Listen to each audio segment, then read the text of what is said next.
सुप्रभात बच्चों, मैं भावना आपकी हिंदी अध्यापिका। हम आपकी पाठ्य पुस्तक 36 का पहला पाठ प्रेमचंद दो बैलों की कथा पढ़ रहे थे, जिसमें हमने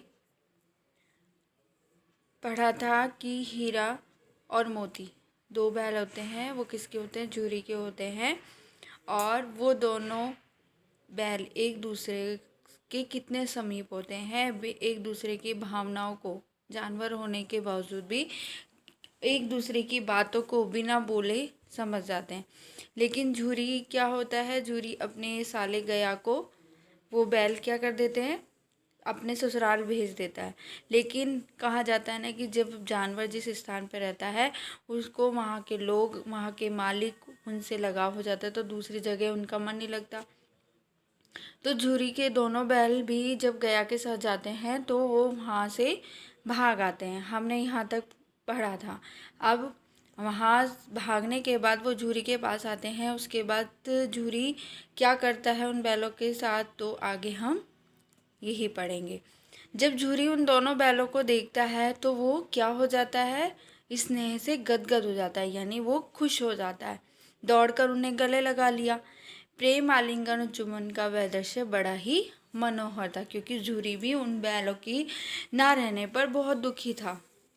घर और गांव के लड़के जमा हो गए। उन बैलों को देखकर तालियां बजा बजा कर उनका स्वागत करने लगे। गांव के इतिहास में ये घटना अभूतपूर्व न होने पर भी महत्वपूर्ण थी। बाल सभा ने निश्चय किया दोनों पशुवीरों को अभिनंदन पत्र देना चाहिए। कोई अपने घर से रोटियां लाता है, कोई गुड़, कोई चोकर, कोई भूसी। क्यों? क्योंकि वहाँ जब दोनों बैल चले जाते हैं, झूरी गया ले जाता है, तो वहाँ पे वो दोनों कुछ भी नहीं खाते, भूखे रहते हैं। और जब हम कहते हैं, जब अपने लोगों को देखकर, जब हम अपने ही लोगों को देखकर बहुत खुशी होती है, तो हम उनके लिए नई नई चीज़ें बनाते हैं, है ना। उसी प्रकार गांव के बच्चे भी उनके लिए रोटियां लाते, गुड़ लाते हैं, चूरी चोकर सब उनके लिए लाते हैं। एक बालक ने कहा, ऐसे बैल किसी के पास ना होंगे। दूसरे ने समर्थन किया, इतनी दूर से दोनों अकेले चले आए। तीसरा बोला, बैल नहीं है, वे उस जन्म के आदमी हैं। इसका प्रतिवाद करने का किसी को साहस ना हुआ। यानी इस प्रतिवाद क्या होता है कि जो उसने बात बोली उसका विरोध करने का किसी में साहस नहीं था। झूरी की जो स्त्री ने बैलों को द्वार पर देखा तो जल उठी, क्योंकि जो झूरी की पत्नी थी वो उन बैलों से चिढ़ती थी।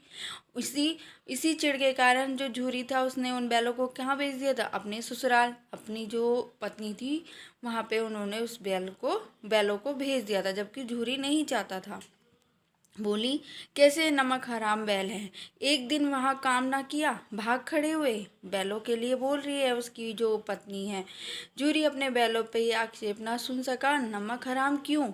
चारा दाना ना दिया होगा तो क्या करते? कि अब जूरी ने क्या बोला कि तुमने इन्हें नमक हराम क्यों बोला है? अगर जानवरों को वहाँ पर खाने के लिए नहीं दिया जाएगा तो वो जानवर क्या करेंगे? स्त्री ने रोब के साथ कहा, बस तुम ही तो बैलों को खिलाना जानते हो, और तो सभी पानी पिलाकर रखते हैं। ये दोनों के बीच में वाद विवाद हो रहा है। किसको लेके? बैलों को लेके। जब बैलों को वापस झूरी की पत्नी देख लेती है तो उन दोनों में उन बैलों को लेकर ही पहले भी और बाद में भी वाद विवाद होता रहता है। झूरी ने चिढ़ाया, चारा मिलता तो क्यों भागते? स्त्री भागे इसलिए कि वे लोग तुम जैसे बुद्धुओं की तरह बैलों को लाते नहीं। उसने क्या बोला? जूरी की जो पत्नी थी, और क्या बोला कि तुम बुद्धू लोग हो जो इन जानवरों के पीछे हमेशा लगे रहते हो, इनको इतना स्नेह करते हो, उनको इतना खिलाते हो। वो क्या कहना चाह रही है कि तुम लोग मूर्ख हो जो जानवरों से इतना प्यार करते हो। रगड़ कर जोतते भी है। ये दोनों ठहरे कामचोर भाग निकले। अब देखो कहाँ से खली और चोकर मिलेगा। इसी गुस्से के कारण उसने उन दोनों को खली और चोकर, जो जानवर होते हैं उनको खिलाने के लिए दी जाती है दोनों चीज़ें, है ना, तो वो उनको मना कर देती है। झूरी को मना कर देती है कि इन दोनों को मैं खली और चोकर नहीं दूंगी, सूखे भूसे के सिवा कुछ ना दूंगी, खाए चाहे मरे। वही हुआ। मजदूर को कड़ी ताकीद कर दी गई कि बैलों को खाली सूखा भूसा ही दिया। मजदूर यानी जो उनकी रखवाली करता था उसको बड़ी इतनी से कह दिया गया, यानी क्या कह रहा है कि उसको एक, आप यहाँ पे क्या बोलेंगे इस चीज़ को, कि उसको इतनी कड़ाई से बोल दिया गया कि इन दोनों को क्या देना है, सूखा भूसा ही देना है। बैलों ने नाद में मुंह डाला तो फीका फीका, ना कोई चिकनाहट ना कोई रस, क्या खाएं। आशा भरी आंखों से द्वार की ओर ताकते रहे। द्वार की ओर क्यों ताक रहे थे? क्योंकि वो झूरी को देख रहे थे। झूरी ने मजूर से कहा, थोड़ी सी खली क्यों नहीं डाल देते? मालकिन मुझे मार ही डालेंगी। चुरा कर डाल आ ना दादा, पीछे से तुम भी उन्हीं की सी कहोगे। दूसरे दिन झूरी का साला फिर आया और बैलों को ले चला। अब की उसने दोनों को गाड़ी में जोता। 2-4 बार मोती ने गाड़ी को सड़क की खाई में गिराना चाहा, पर हीरा ने संभाल लिया। वह ज़्यादा सहनशील था। संध्या समय पर घर पहुंचकर उसने दोनों को मोटी रस्सियों से बांध दिया और कल की शरारत का मजा चखाया। फिर वहीं सूखा भूसा डाल दिया। अपने दोनों बैलों को खली चूरी सब कुछ दी। दोनों बैलों का ऐसे अपमान कभी ना हुआ था, क्योंकि जो झूरी गया था वो भी इन दोनों से बदला लेना चाह रहा था, है ना। और बदला लेने के लिए उसने क्या किया कि इसको, इन दोनों अपने बैलों को तो उसने खली और वो डाला ही, और इन दोनों को सूखा भूसा डाला। झूरी उन्हीं फूल की छड़ी से ही न छूता था। उसकी टिक्कार पर दोनों उड़ने लगते थे। यहाँ मार पड़ी। आहत सम्मान की व्यथा तो थी ही, उस पर मिला सूखा भूसा। नाद की तरफ आंखें तक न उठाई, यानी जहाँ पे उनको खाना दिया जाता है जानवरों को, उसको नाद बोलते हैं। दूसरे दिन गया ने बैलों को हल में जोता, पर उन दोनों ने जैसे पाँव न उठाने की कसम खा ली थी। वे मारते मारते थक गया, पर दोनों ने पाँव न उठाया। एक बार जब उन निर्दयी ने हीरा की नाक पर खूब डंडे जमाए तो मोती को गुस्सा काबू के बाहर हो गया। हल लेकर भागा। हल, रस्सी, जुआ, जोत सब टूट टाट कर बराबर हो गया। गले में बड़ी बड़ी रस्सियां ना होती तो दोनों पकड़ाई में ना आते। हीरा ने मूक भाषा में कहा, भागना व्यर्थ है। मोती ने उत्तर दिया, तुम्हारी तो इससे जान ही ले ली थी, अब की बड़ी मार पड़ेगी। पढ़ने दो, बैल का जन्म लिया है तो मार से कहाँ तक बचेंगे। दोनों एक दूसरे से बातें कर रहे हैं। गया 2 आदमी के साथ दौड़ा आ रहा है, दोनों के हाथों में लाठियां हैं। मोती बोला, कहो तो दिखा दो कुछ मजा, मैं भी लाठी लेकर आ रहा है। हीरा ने समझाया, नहीं भाई, खड़े हो जाओ, मुझे मारेगा तो मैं भी 1-2 को गिरा दूंगा। नहीं, हमारी जाति का यह धर्म नहीं है। मोती दिल में ऐंठ कर रह गया। गया आ गया, दोनों को पकड़ कर ले गया। कुशल हुई कि उसने इस वक्त मारपीट ना की, नहीं तो मोती भी पलट पड़ता। यानी मोती को तो पहले ही गुस्सा आ रहा था, तो गया ने उन दोनों को नहीं मारा तो अच्छा हुआ, नहीं तो मोती भी पलट कर जवाब देने वाला था। उसके तेवर देखकर गया और उसके सहायक समझ गए कि इस वक्त टाल जाना ही मसलहत है। यानी इस जो उन दोनों के बहाव को देखकर क्या था, हितकर। मसलहत क्या होता है? हितकर। हमारे हित की ही बात है कि उन दोनों को ना मारना हमारे हित की ही बात है। आज दोनों के सामने फिर वही सूखा भूसा लाया गया।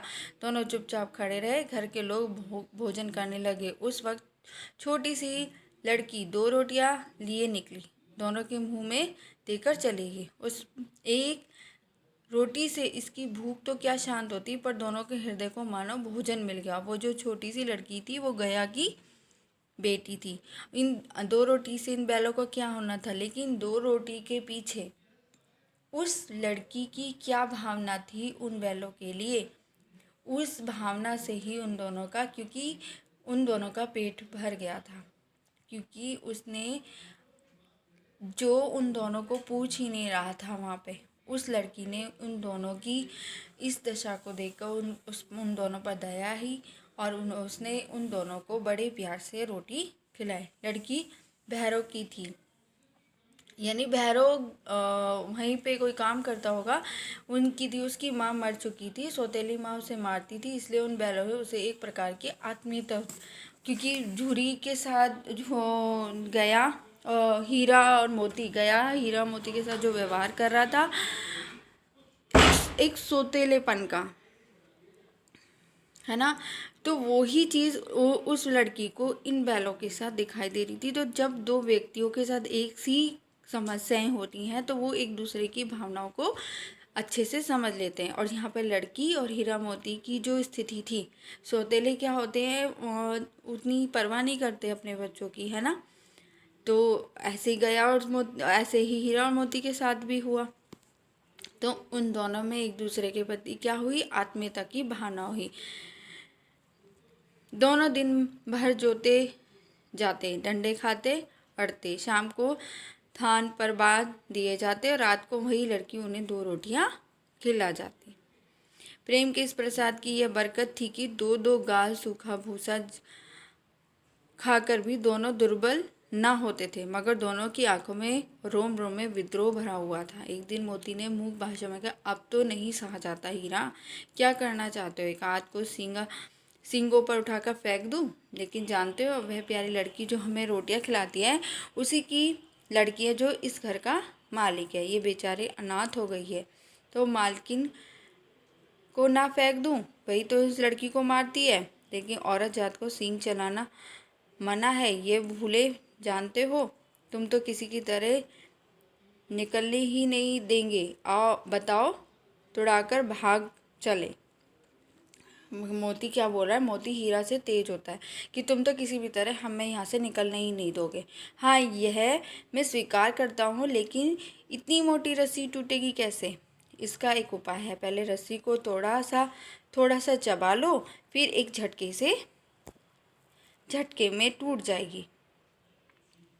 अब ये दोनों क्या उस रस्सी को तोड़ पाते हैं और यहाँ से भाग पाते हैं? अगर ये हीरा और मोती यहाँ से भाग जाते हैं तो इन्हें इसके आगे भी बहुत सी परेशानियों का सामना करना पड़ता है।